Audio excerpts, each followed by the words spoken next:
E exatamente por isso, eu quero dar os dados sobre salários nesse país.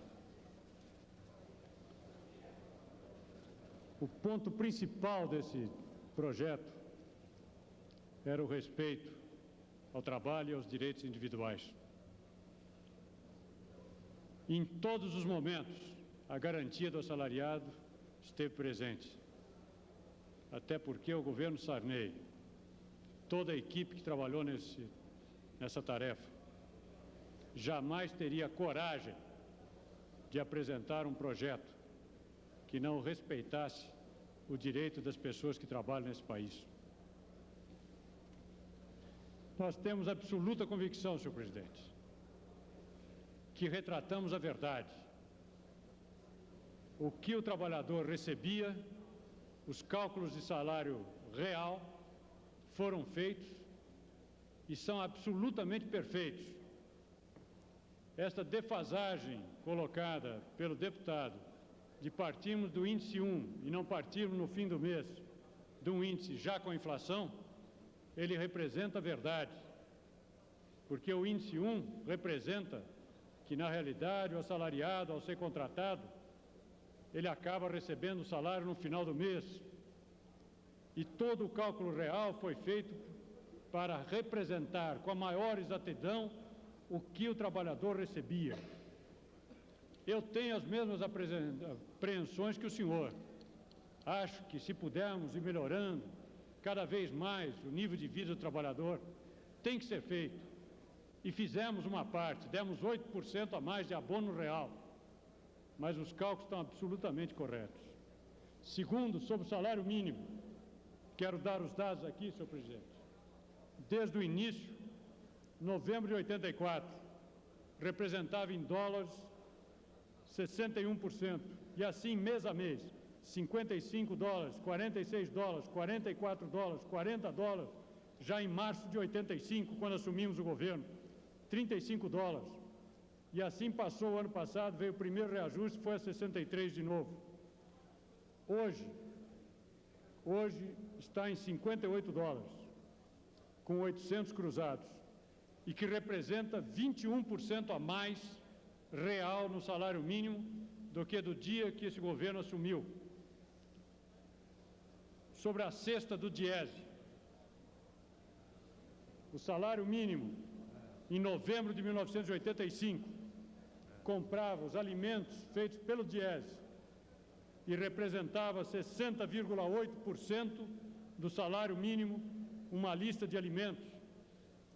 Hoje, com 800 cruzados, ele passa para 51% do salário. Portanto, houve um ganho real do assalariado mínimo. Estou falando no pior caso do trabalhador brasileiro. Lista feita pelo Diese.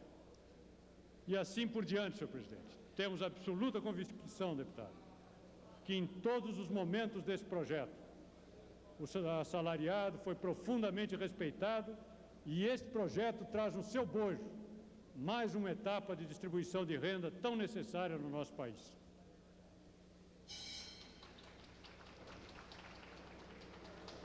Com a palavra, o nome do deputado Gerson Pérez, do PDS. A Excelência tem, como os demais, 3 minutos para as suas formulações.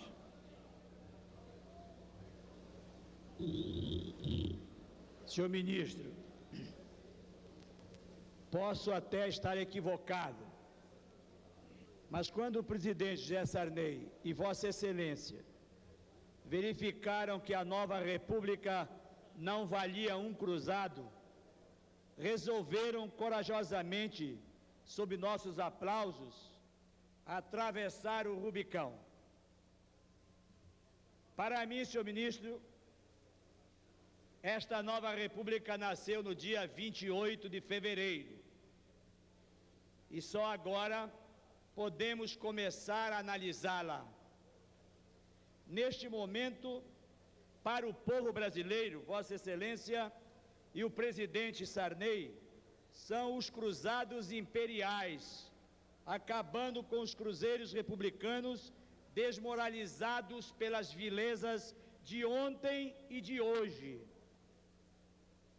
que esse leite registrado sob o número 2283 de 86 alimente definitivamente as esperanças dos nossos 130 milhões, a fim de que não renasçam atrofiadas e sua república, com novos cruzados, não repita 37 em 1967. Feita esta súplica, senhor ministro, o momento não comporta discussões institucionais sobre o decreto-lei.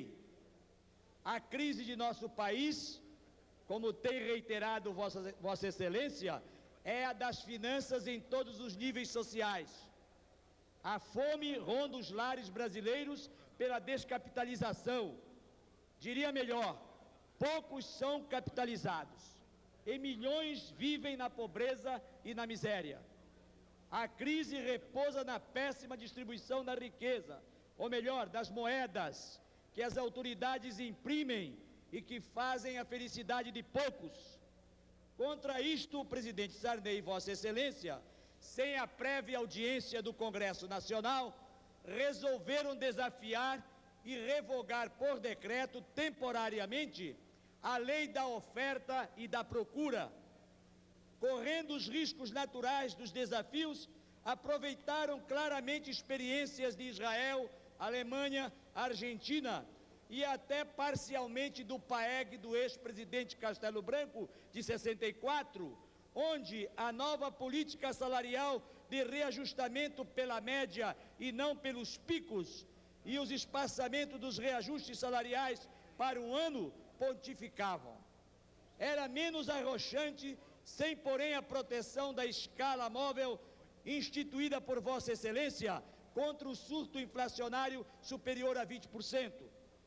Já o tendo aplaudido e criticado nesta casa, hoje, ao cumprimentá-lo, somente lhe faço duas indagações objetivas, para as quais, respeitosamente, espero respostas objetivas.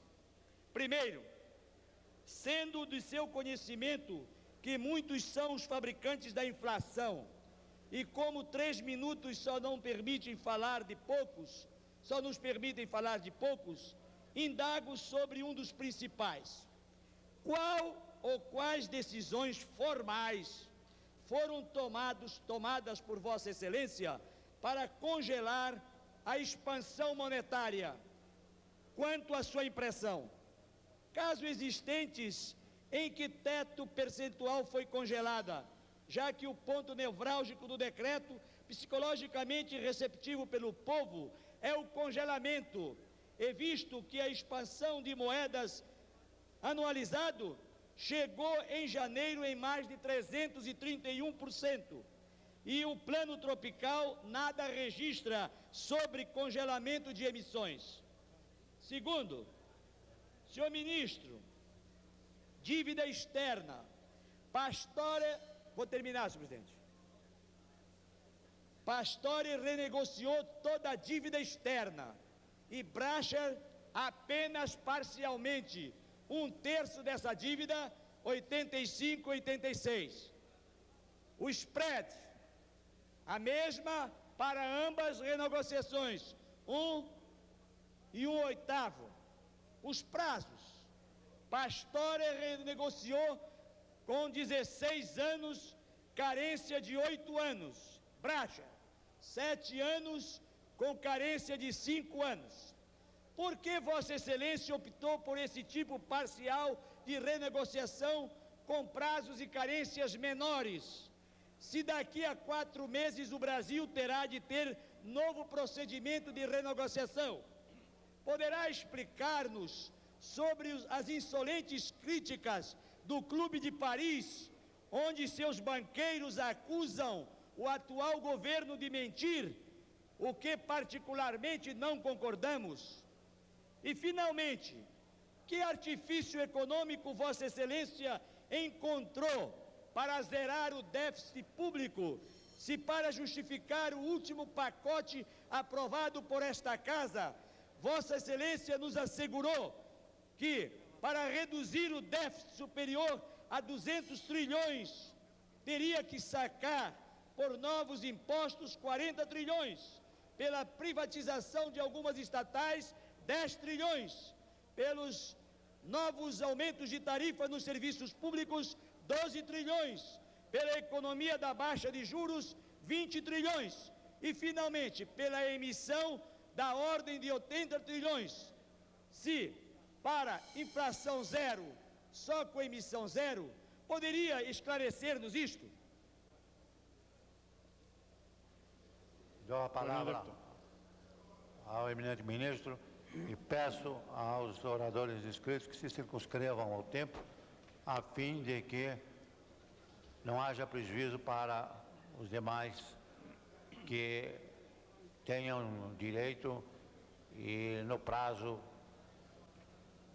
da sessão para também formularem as suas indagações, senhor ministro. Então, com a palavra, senhor ministro. Perdão.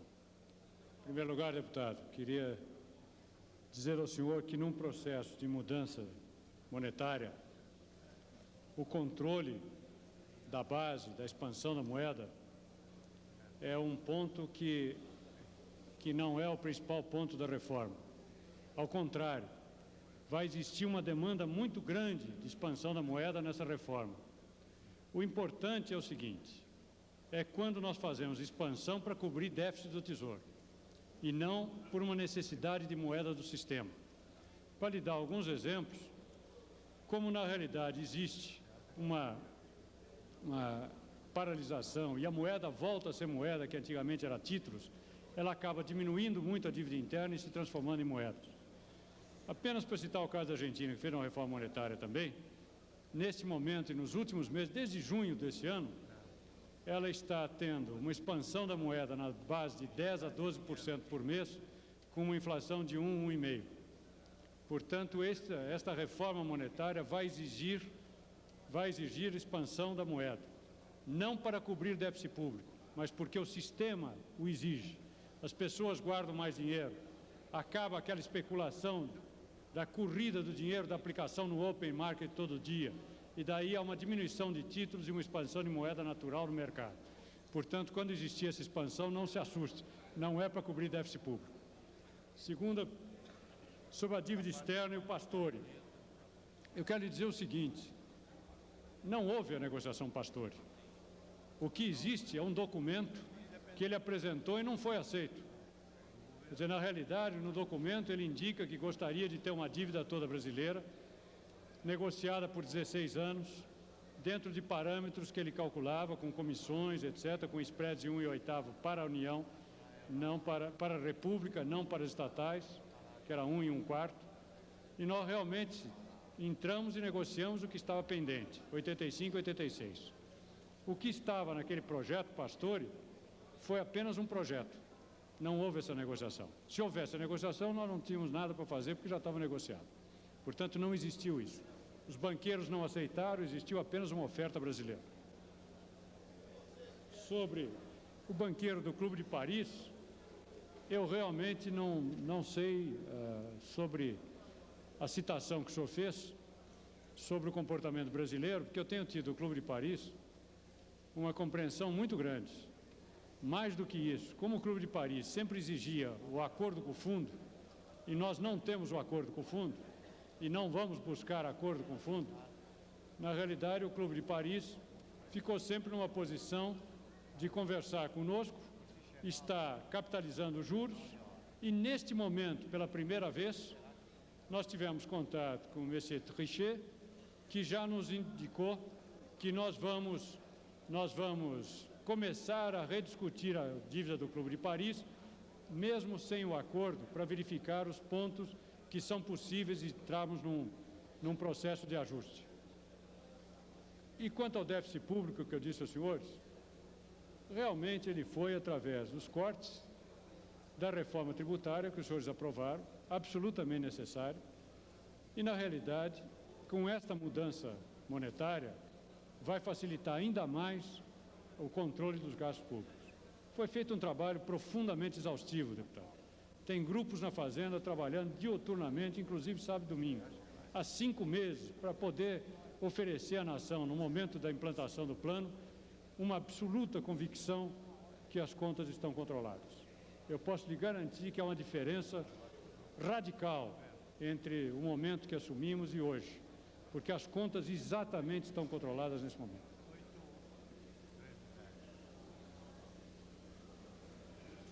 Com a palavra ao nobre deputado Evandro Aires de Moura, do Partido da Frente Liberal.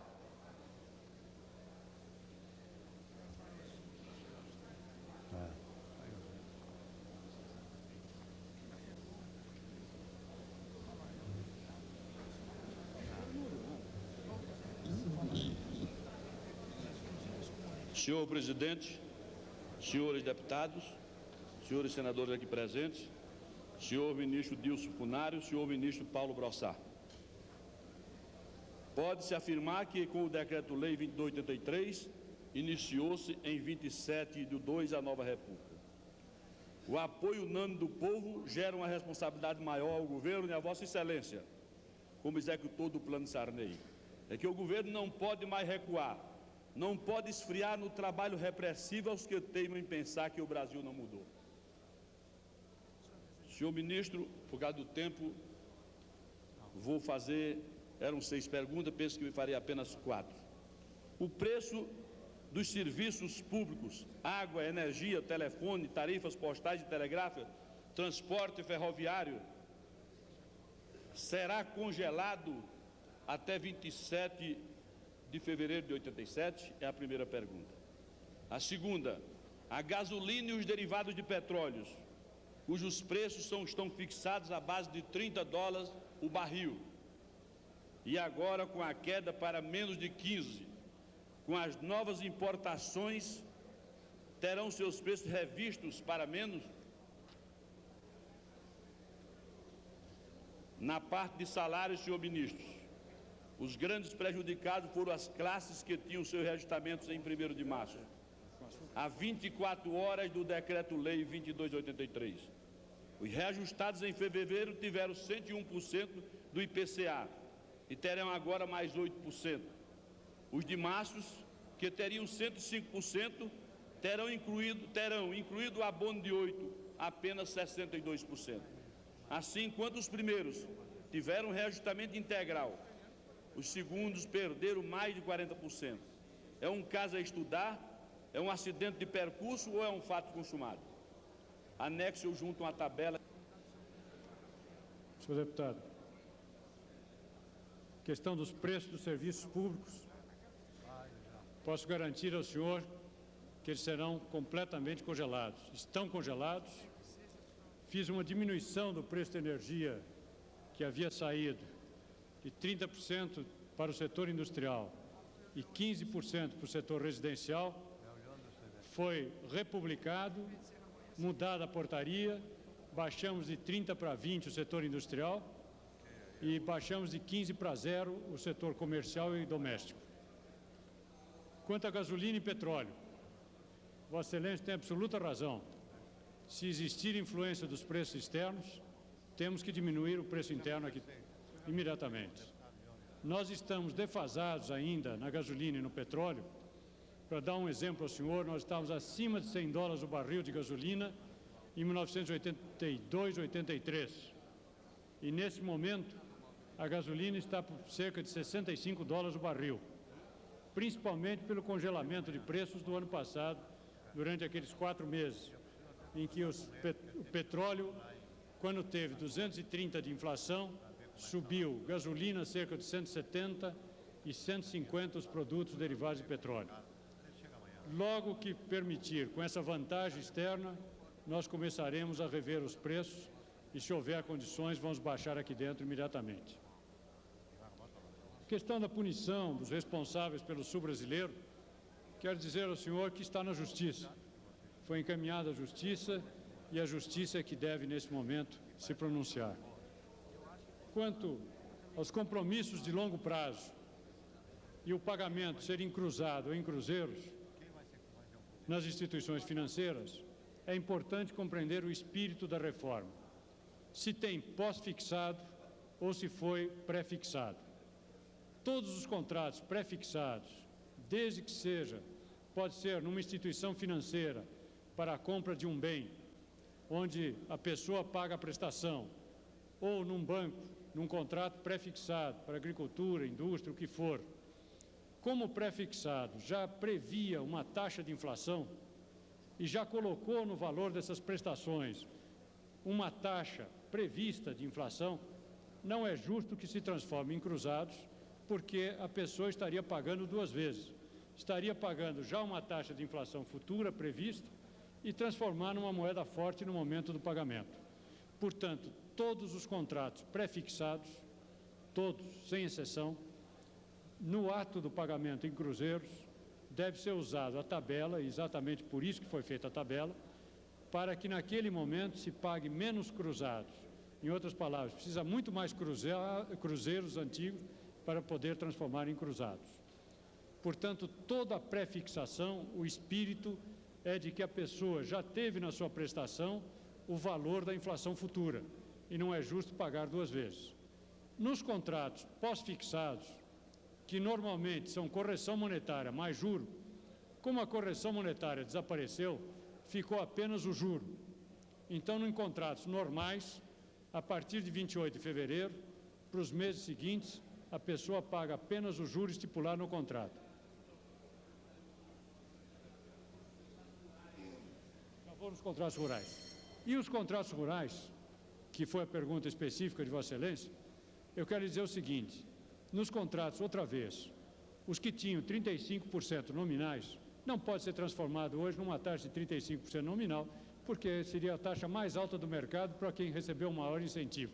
Tem que zerar essa taxa a partir de 28/2 e estabelecer um tipo de incentivo a esse agricultor diferente da taxa de juro, porque uma taxa de juro de 3% para o país inteiro, 3 ou 5, o que for estipulado, é muito pequena para diferenciar regiões. Então, certamente, algumas regiões vão receber incentivos através de outras formas, que não o crédito, que nesse momento é realmente muito pequeno. Com a palavra, o nobre deputado Amaury Miller, PDT.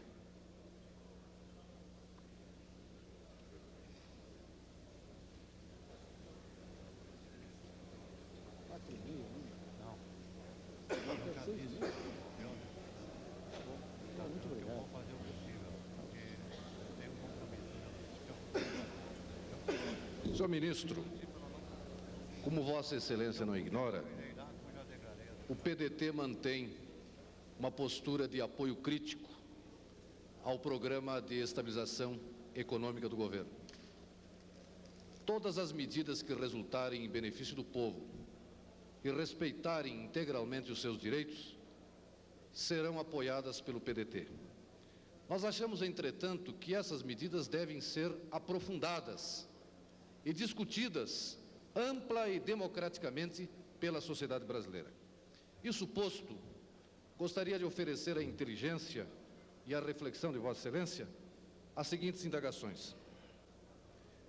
Qual a medida que o governo tomará contra os monopólios e oligopólios que controlam setores importantes da economia, como a produção de insumos básicos, alumínio, etc.? A pressão desses grupos econômicos não obrigará o governo à revisão dos preços congelados? Qual a explicação sobre o tabelamento de alguns produtos por preço acima do vigente no mercado, como ocorreu com o cimento, tabelado em 55 cruzados e que no dia 27 estava sendo vendido a 42 cruzados e 70 centavos, conforme nota que tenho em meu poder e que foi extraída pela Cocitra, uma empresa de materiais de construção de Brasília. A reforma agrária até aqui, infelizmente, não tem passado de um simples protocolo de intenções. Que medidas o governo pretende adotar para implantá-la já e agora, de maneira massiva e radical? A Federação Nacional de Estabelecimentos de Ensino publicou hoje nota oficial em toda a imprensa, sustentando que não será obedecida a tabela de conversão de cruzeiros para cruzados nos carnês das mensalidades. Em outras palavras, o congelamento dos preços não atinge as mensalidades escolares. Qual a posição de Vossa Excelência sobre essa importante questão? Por que, senhor ministro, o pacote não contemplou a questão do congelamento dos juros da dívida externa, que acaba de ser renegociada com os banqueiros nos mesmos moldes da velha República, isto é, com pagamento integral dos juros, cujo montante, segundo consta, atingirá este ano a 12 bilhões de dólares. Nos acordos celebrados no final da semana para rolar a dívida externa, foi ou não foi mantido o Foro de Nova York e o Foro de Londres para a discussão das questões da dívida externa? Se isso é verdade, a manutenção desses foros não significaria uma grave ofensa à soberania nacional e uma violação dos compromissos da Aliança Democrática de tratar a dívida externa preservando a soberania e os interesses do país? O governo não congelou o câmbio. Por que não o fez? A eventual alteração do câmbio não irá afetar o preço dos insumos básicos destinados à agricultura, pressionando para cima os preços agrícolas? O produto agrícola a nível do agricultor tem seu preço variável em função da safra. Safra cheia, preços baixos. Safra frustrada, preços em alta, que compensam em parte o investimento e reduzem os prejuízos. É a lei da oferta e da procura, que nenhum decreto irá revogar. Preços tabelados com frustração de safra é desestímulo e calamidade para o setor. Preço tabelado para a safra normal e que venha a ser abundante é muito lucro. Como define o ministro o comportamento do plano face a esta indagação, já que os preços são tabelados? E por último, senhor ministro, eu indago: o governo pretende atender às exigências do Plano Baker, privatizando indiscriminadamente as empresas estatais rentáveis, como está estabelecido nos decretos 91.991 e 91.992 de 1985? Palavra ao senhor ministro para a resposta. Pois não, deputado. Vou procurar responder nos 3 minutos. Monopólios e oligopólios. Quero dizer ao senhor que os monopólios e oligopólios continuaremos a tratar, agora estão congelados.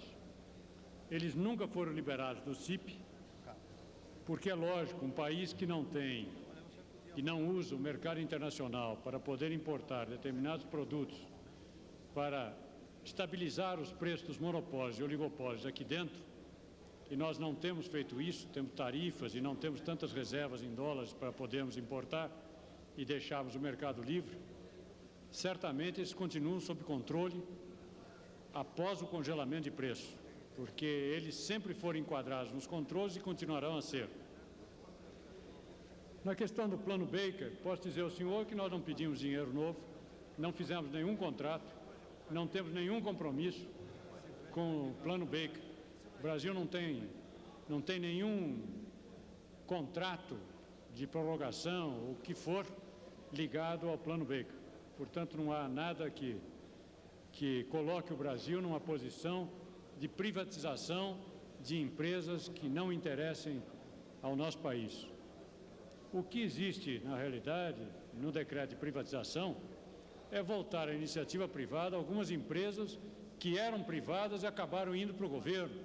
Por exemplo, uma companhia de fiação e tecelagem no Rio de Janeiro, onde os donos dessa empresa foram à falência, o BNDES adquiriu a empresa para resolver o problema social e não há nenhum motivo para o governo brasileiro ser mais soberano tendo uma fábrica teste ou não. Não é esse o problema. Portanto, o decreto de privatização se estende em áreas que não são de serviços essenciais, não prestam serviços essenciais à população. É muito claro o decreto e a privatização desse tipo de indústria não afeta em nada o nosso país. O preço do cimento de 57 cruzeiros, ao invés de uma nota que o senhor tem de 42, há uma diferença na economia. A última vez que mexemos em preço de cimento foi em janeiro desse ano. Algumas regiões aprovamos 61 cruzeiros, outras regiões 57 e algumas 48. eu quero dizer ao senhor que esse reajuste de preço feito no cimento em janeiro, certamente alguns depósitos, algumas casas de construção civil ainda têm estoques anteriores e vendem pelo preço que elas desejarem. Quando nós estipulamos a tabela de janeiro do CIP, que era um preço pelo menos 20% abaixo do que a indústria de cimento pedia. Na realidade, o cimento, em 230% de aumento, o ano passado ficou entre 170 e 180. Portanto, na realidade, o senhor pode ter uma nota de uma loja, mas na realidade os preços tabelados eram já pelo CIP em janeiro de 57 cruzeiros para a produção e para a venda ao público. Sobre os preços das mensalidades escolares, o Conselho de Educação vai estabelecer novamente, vai recolher os carnês e vai dar a fórmula para as anuidades escolares. Ele vai levar em consideração exatamente o valor do salário e o valor das escolas comparado com o valor médio do último ano. Portanto, ele fica congelado no valor médio do último ano. E o Conselho de Educação vai examinar isso, se eram semestrais ou se eram anuais. Se os contratos eram anuais, é como aluguel. Se o contrato é anual, é a média do último ano. Se é semestral, é a média dos últimos 6 meses. Portanto, ele verifica os aumentos das escolas e vai dar, então, a norma de como serão cobrados as mensalidades escolares. Quanto ao pagamento integral dos juros, os juros caíram, têm caído, e seria talvez uma posição diferente, impossível de ser atingida, congelarmos os juros externos, como Vossa Excelência propôs. Acho que seria muito difícil, nós temos que ter o poder de decisão sobre os fatores e sobre a nação. Fica muito difícil tentarmos baixar um juro que todos os países da comunidade europeia, com o Oriente, juntos, tentaram durante tanto tempo e agora que está dando os primeiros resultados de 2 anos para cá. Naquele momento da crise, em 80 e 81, foram todos os países contra a política do presidente Reagan e não conseguiram, naquele momento, fazer com que a taxa de juros internacional americana baixasse.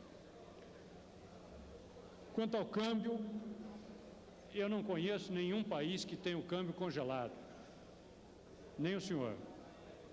Nós temos um câmbio fixo, porém não congelado. Nunca se sabe o que acontece na comunidade internacional.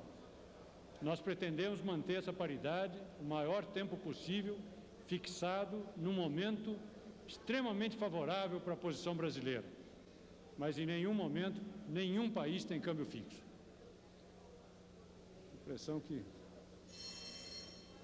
O tempo de Vossa Excelência está esgotado. Se Vossa Excelência tiver alguma pergunta que queira responder, poderá ter mais 1 minuto. Só faltou um, que é o Fórum de Nova York e Londres. Nós pesquisamos, nós soubemos todo o pronunciamento dessa casa, de alguns deputados, sobre o Fórum de Nova York e Londres. Nós pesquisamos em contratos internacionais, deputados, qualquer exceção havida nos últimos 40 anos. Descobrimos apenas um caso, que chama Carter Bond, que no tempo do governo Carter dos Estados Unidos, como eles vendiam moeda alemã, eles fizeram um contrato com a Alemanha, em bonds. Alguns bonds no mercado em marcos alemães. Somente nesse contrato tem uma pequena válvula em que ele respeita as leis alemãs, mas é feito no fórum do contrato original. Não conseguimos descobrir nenhuma exceção no mundo e nenhum contrato. Lutamos muito por isso. Vamos continuar lutando. Esse foi o primeiro round. Tenho certeza que levo as palavras de Sua Excelência registradas, que seria importante não termos esse fórum. Só que não existe nenhuma exceção até hoje e no momento do aditamento do contrato que nós fizemos, nós apenas prorrogamos o contrato anterior com menores spreads e comissões. Nós, no contrato futuro, vamos insistir nessa tese que participamos do mesmo pensamento de Vossa Excelência. Muito obrigado a Vossa Excelência. A palavra ao deputado Alberto Goldman.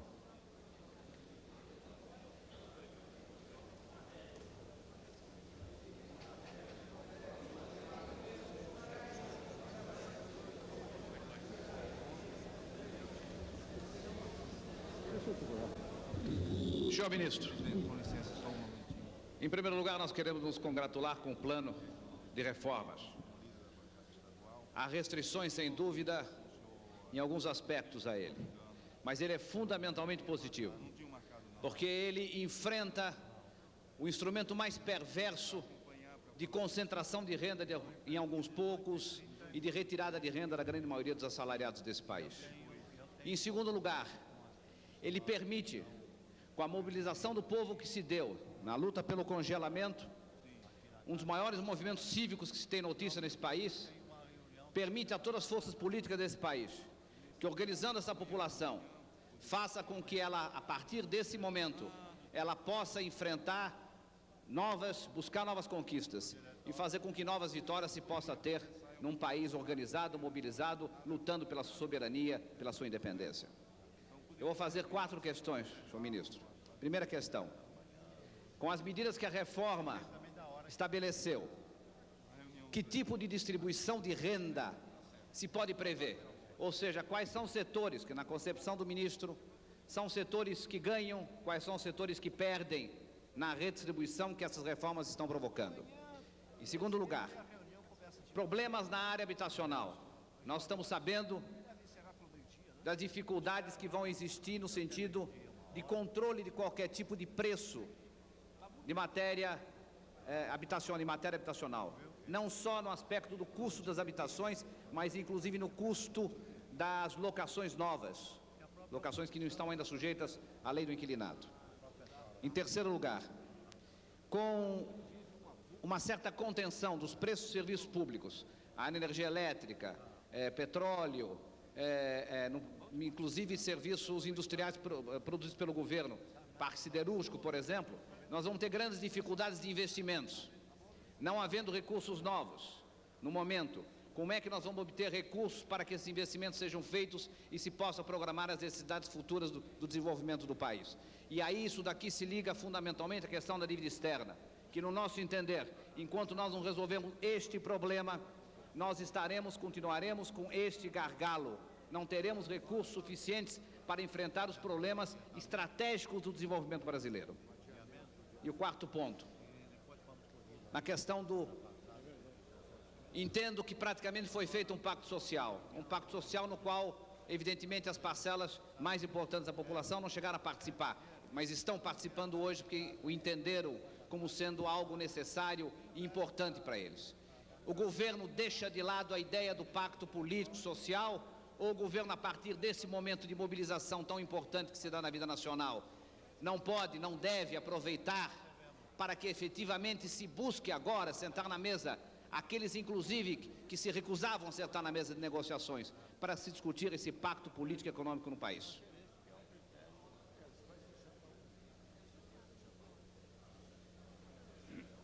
Palavra nobre, ministro da Fazenda. Sobre a distribuição de renda, quem perde e quem ganha. Acho que é um ponto muito importante dessa reforma. Certamente o sistema financeiro perde muito, porque sempre os depósitos à vista do sistema financeiro, eles aplicavam no Open e recebiam sobre isso pelo menos a inflação e mais os juros. Na realidade, é uma transposição, uma transferência do capital para quem trabalha e quem produz. Quer dizer, a fase do capital sem risco realmente é muito punido nesse projeto.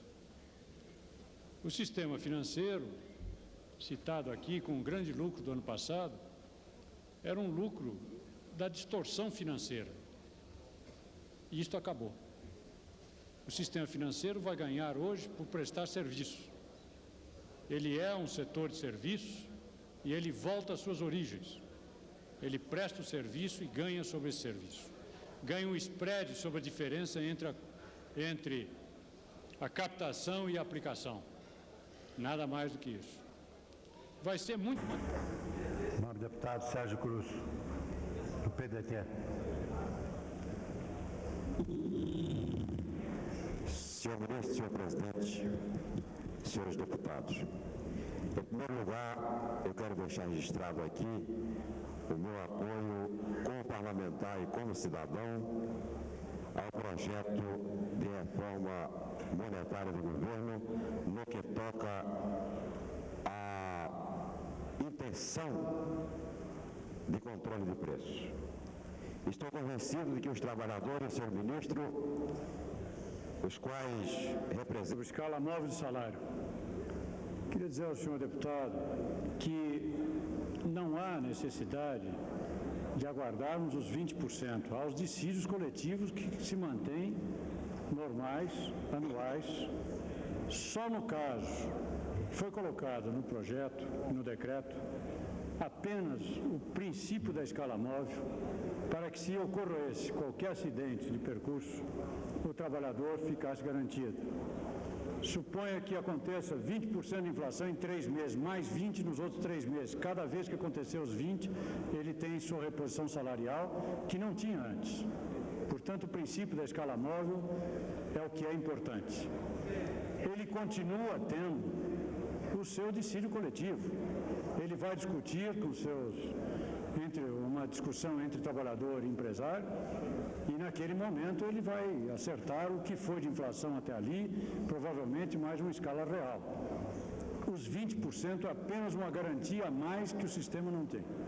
Então, na realidade, isto é apenas mais um gatilho, como se diz, na economia, para dar uma defesa ao assalariado.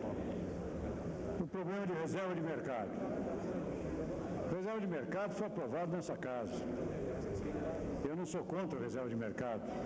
Toda a industrialização brasileira foi feita através da reserva de mercado.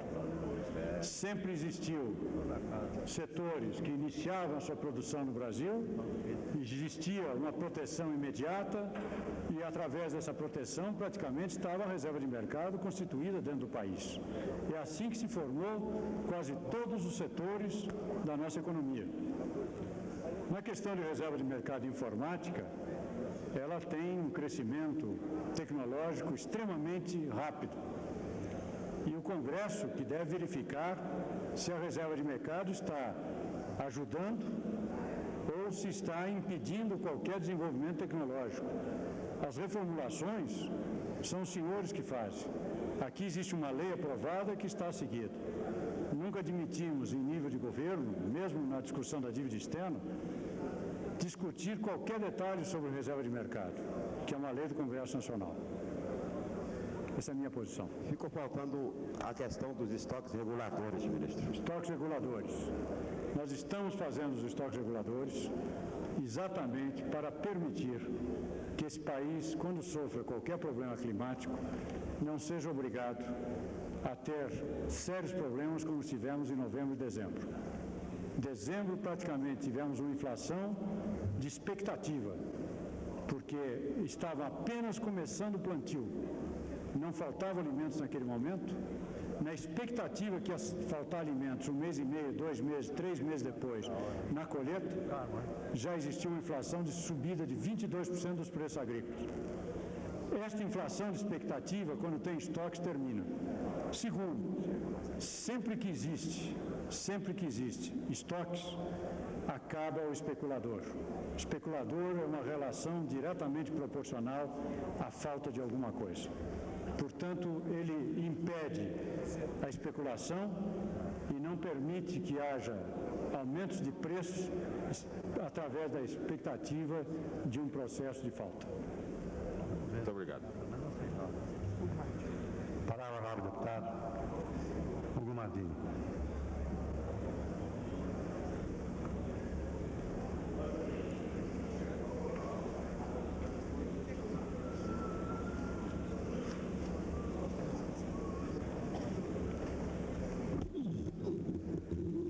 Senhor ministro Deus Funaro,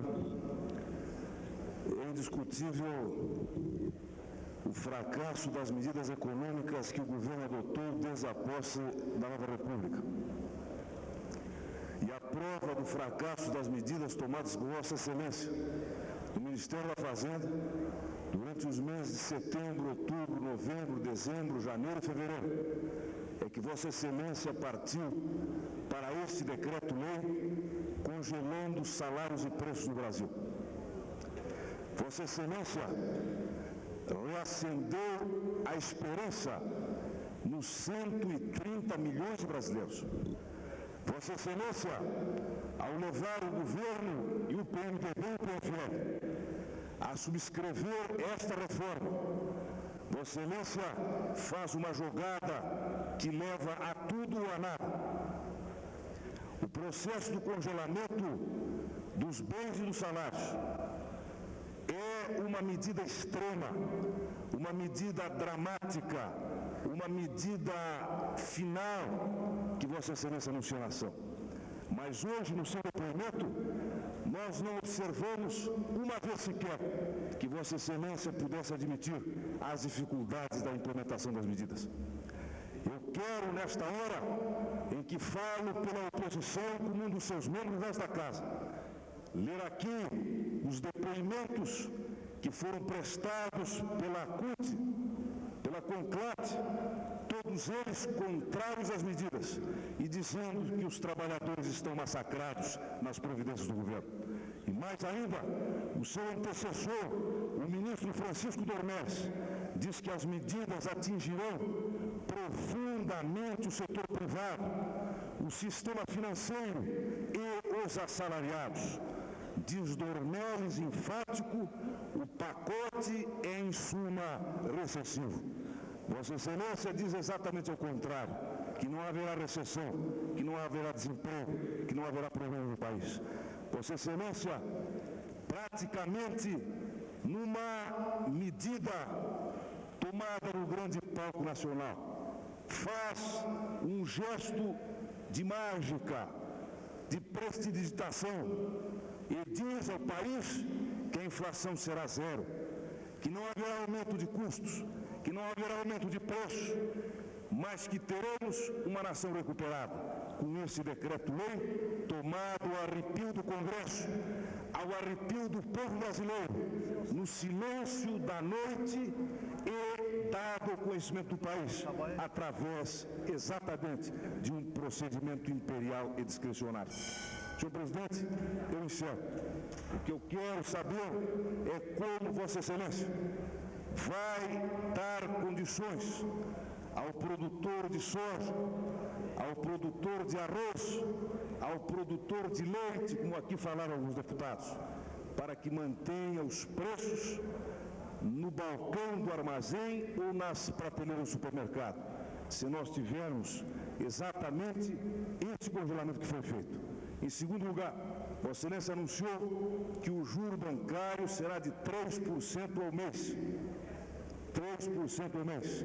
A pergunta é esta: como farão os tomadores desse dinheiro para financiar a indústria, a agricultura, a pecuária, se os preços finais dos produtos que eles produzirem já estão previamente congelados a um preço zero, de acordo com o seu depoimento? Eu encerro, senhor presidente. Apenas peço a Vossa Excelência a tolerância de um minuto mais.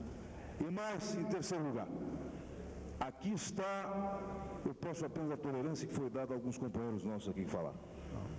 Senhor presidente, foi feito o congelamento do álcool no dia 28 de fevereiro. Os preços reajustados do álcool foram anteriores a isto e a pergunta é essa, senhor presidente: se agora congelado o preço do litro de álcool, a data de 22 de fevereiro, se, como Vossa Excelência vai resolver o problema deste álcool que teve o seu preço defasado, mais ou menos em 31,67, segundo a declaração dos produtores, já que este é um combustível brasileiro, é um combustível verde-amarelo, é um combustível renovável que envolve alguns milhões de brasileiros na sua operação. Eram essas perguntas, senhor ministro. Palavra, senhor ministro.